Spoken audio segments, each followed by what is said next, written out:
বরগুনার আমতলী পৌরসভা কাগজে কলমে প্রথম শ্রেণীর পৌরসভা, কিন্তু বাস্তব চিত্র একেবারেই ভিন্ন। সামান্য বৃষ্টিতেই সৃষ্টি হচ্ছে তীব্র জলাবদ্ধতা, আর তাতেই চরম দুর্ভোগে পড়ছেন সাধারণ মানুষ।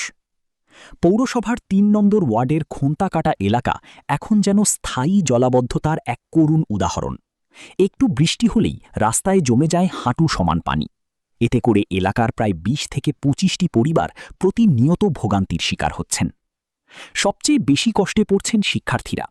স্কুল কিংবা কলেজে যেতে হলে অনেককে বাধ্য হয়ে পোশাক পরিবর্তন করতে হয়।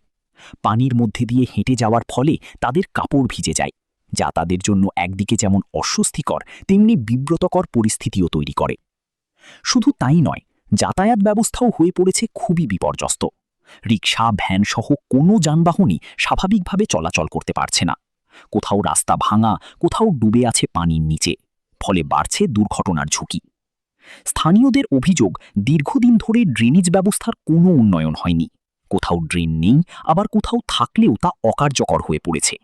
ফলে বৃষ্টির পানি দ্রুত নামতে পারে না, আর পুরো এলাকা পরিণত হয় জলাশয়ে। এই জলাবদ্ধতার কারণে স্বাস্থ্য ঝুঁকিও বাড়ছে। নোংরা পানিতে সৃষ্টি হচ্ছে দুর্গন্ধ, বাড়ছে মশা এবং বিভিন্ন রোগের আশঙ্কা। শিশু ও বৃদ্ধদের জন্য পরিস্থিতি হয়ে উঠেছে আরও ঝুঁকিপূর্ণ। এলাকাবাসীর একটাই দাবি, দ্রুত কার্যকর ড্রেনেজ ব্যবস্থা চালু করা হোক এবং রাস্তাঘাট সংস্কার করা হোক। এই তো রাস্তাঘাটে ধরেন পানি জমে থাকে, তাই রাস্তাঘাটের কোনো নেই, কোনো পানি যাওয়ার কোনো জায়গা নাই, তাই এই জায়গা দিয়ে যাওয়ার কোনো সিস্টেম নাই। স্টুডেন্ট তো যাইতেই পারে না, পড়ালেখা করতে যায় সকালবেলা, ওরা এই জায়গাতে যাইতে পারে না, এই জায়গাতে ঘুরে তারপর যাওয়া লাগে। পানি যাওয়ার কোনো সিস্টেমই নেই। এই যে খুন্তাকাটা হাজিবাড়ির সামনে রাস্তাটা অনেক আছে, এই জায়গায় তো অনেকগুলো ফ্যামিলি আছে। হ্যাঁ, পানি যাওয়ার কোনো জায়গা নাই। এই জায়গায় যে বাসাটা আছে না, ব্যাংকার, সে বলছিল দরখাস্ত পাঠাইছে নাকি, সে বলছে যে পানি নামার কোনো জায়গা নাই, কারণ আমাদের একটা ব্যবস্থা করার জন্য পৌরসভার কাছে আবদার করছে।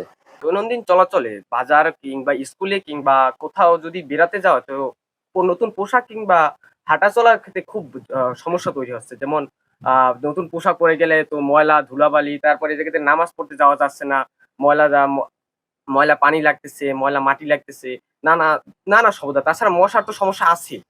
মশা তো এখন প্রতি নিয়মিত একটা হয়ে গেছে। আজকে বৃষ্টি হয়েছে তো ৩ দিন হয়েছে, তো বৃষ্টির পর থেকে এখানে জলাবদ্ধতা। যতক্ষণ না রৌদ্র পুরা একদম শুকিয়ে যাচ্ছে তো হচ্ছে না। তো পানি এখানে নামার কোনো একদম ব্যবস্থাই নেই। তো এখানে ফ্যামিলি আছে, তো নিম্নে হলে বলা যায় ২০ থেকে ১৫ থেকে ২০ ফ্যামিলি আছে।